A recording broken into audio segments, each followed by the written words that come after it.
សួស្តីអ្នកនរគ្នាខ្ញុំត្រឡប់មកវិញហើយមកបន្តសាច់រឿងយើងទៀតដោយផ្ដើមនៅភាគទី23របស់យើងហ្នឹងគឺគេបានកលេចទៅមើលក្រុមហ៊ុនម៉ារ៉ាំងវិញម្ដង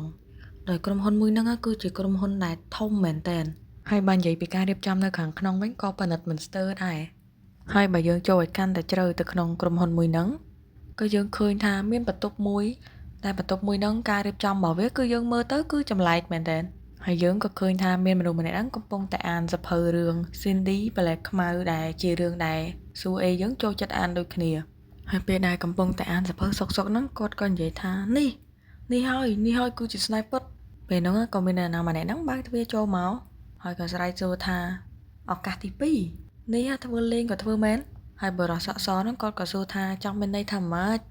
ហើយបរិសដែលដើរចូលមកគាត់ក៏និយាយថាក្រែងកិច្ចការរបស់ពួកយើងគឺត្រូវតែកម្ចាត់នាងចោលភ្លាមឯងអញ្ចឹងតើហេតុអីបានជាអ្នកហ្នឹងសុកបែរជាឲ្យឱកាសនាងមួយទៀតហើយម្នាក់ហ្នឹងក៏ថាអូនិយាយពីរឿងហ្នឹងឯងនិយាយចឹងមានស្គាល់រឿងកលាបខ្មៅអត់អានេះគាត់និយាយតើទៅនឹងរឿងប្រឡំលោកហើយបរិសដែលដើរចូលមកហ្នឹងគាត់ក៏ថាថៃមិនដឹងបើយើង note សំបីតែនៅលើឡង់យេរបស់យើងហ្នឹងហើយយើងក៏ឃើញថាតាមពិតម្នាក់ហ្នឹងគឺជា fan របស់ស៊ូអេដោយស៊ូអេហ្នឹងគឺឈ្មោះអ្នកនិពន្ធរបស់គាត់គឺអេស៊ូហ្នឹងហើយការពិភាក្សាហ្នឹងគឺស៊ូអេហ្នឹងបានដាក់ blog របស់គាត់ហ្នឹងទៅជា private បាត់ហើយចូលមើលអត់កើតទេហើយយើងបានឲ្យដឹងទៅថាម្នាក់ហ្នឹងគឺជា fan របស់ស៊ូអេហើយបរិស័កសហ្នឹងគាត់ក៏និយាយថាអើយតាមពិតទៅគឺនាងហ្នឹងឯងគឺជាអ្នកនិពន្ធរឿងមួយហ្នឹង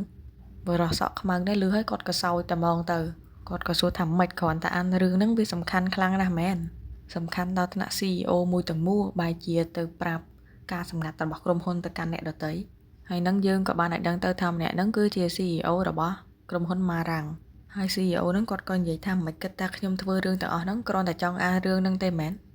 នាងម្នាក់ហ្នឹងមិនមែនតន់តែជាអ្នកមានបន្ទុកតិចជាងគេទេប៉ុន្តែនាងគឺមានបន្ទុក0មិនមែន100មិនមែន10ប៉ុន្តែ0ហើយអីដែលសំខាន់ណាស់វាមានរយៈកាលអស់ទៅ18ឆ្នាំដែលយើងអត់បានដឹងសោះអញ្ចឹងមានន័យថាសូម្បីតែប្រព័ន្ធណាក៏អត់អាចចាប់នាងបានដែរ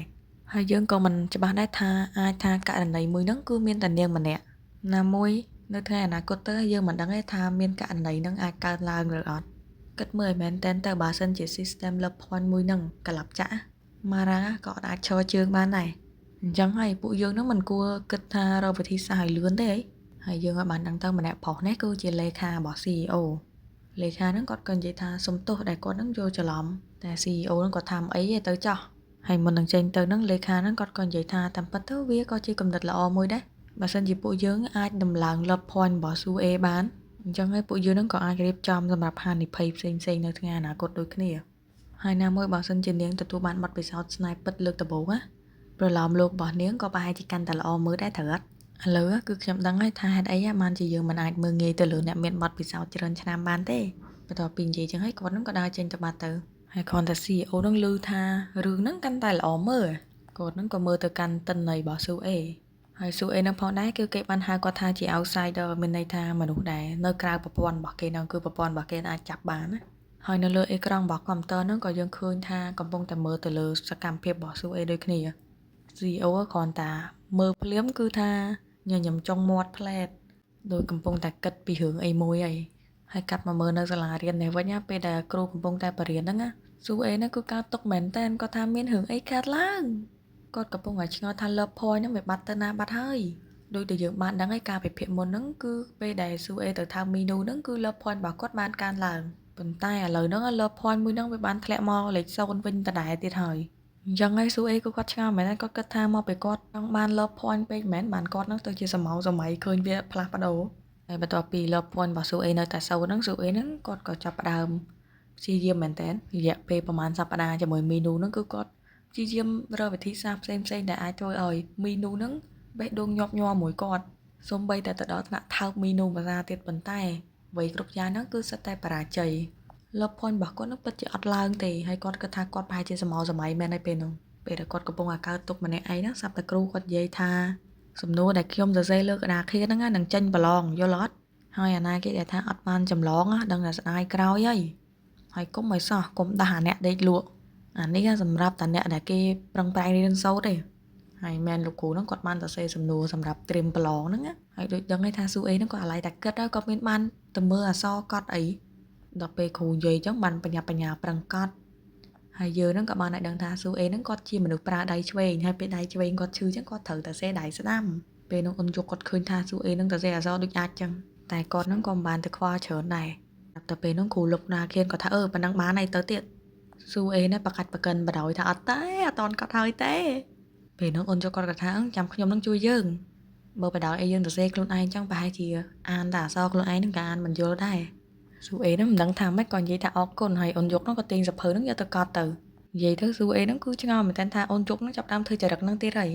របៀបថាម្ដងឆ្លើយដាក់គាត់ម្ដងជាមនុស្សល្អដាក់គាត់ចឹងស៊ូអេហ្នឹងក៏អង្គុយមើលអូនយកហ្នឹងណូតឲ្យគេរបៀបថាគេទៅសេមាន highlight ហើយអសរគេឡើងស្អាតហើយមើលដៃអូនជុកវិញឡើងធំហើយស្អាតទៀតតែស៊ូអេហ្នឹងឡើងផ្លេចខ្លួនហ្មងថាទេមិនទៅគិតអីអញ្ចឹង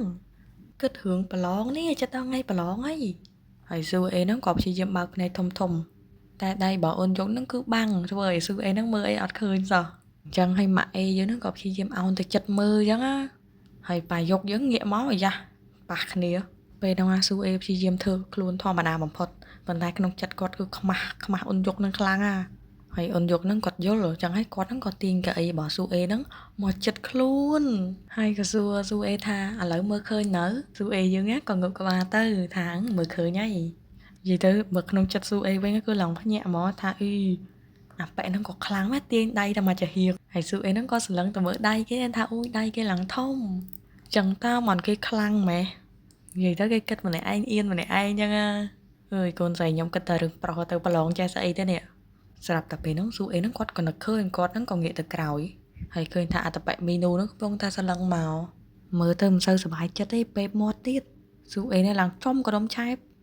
នេះកុំប្រាប់ថាមីនូហ្នឹងកំពុងតែប្រច័ណ្ឌពេលហ្នឹងស៊ូអេគាត់ក៏នឹកឃើញថាទោះបីជាយើងប្រច័ណ្ឌក៏ដោយក៏វាស្ថិតនៅក្នុងដែនស្នេហាដែរអញ្ចឹង love point របស់យើងក៏អាចកើនឡើងដែរពេលនោះស៊ូអេគាត់ក៏នឹកឃើញភ្លាមថាហេតុអីបានគាត់មិនដែរគិតពីរឿងហ្នឹងអញ្ចឹងតាមមិនចាំបាច់តតែធ្វើឲ្យមីនូនឹងមានអារម្មណ៍ថាអៀនជាមួយគាត់ដើម្បីឲ្យ love point ហ្នឹងកើនឡើងទេសូម្បីតែអារម្មណ៍ប្រច័ណ្ឌហ្នឹងក៏អាចធ្វើឲ្យ love point របស់គាត់ហ្នឹងកើនឡើងដូចគ្នា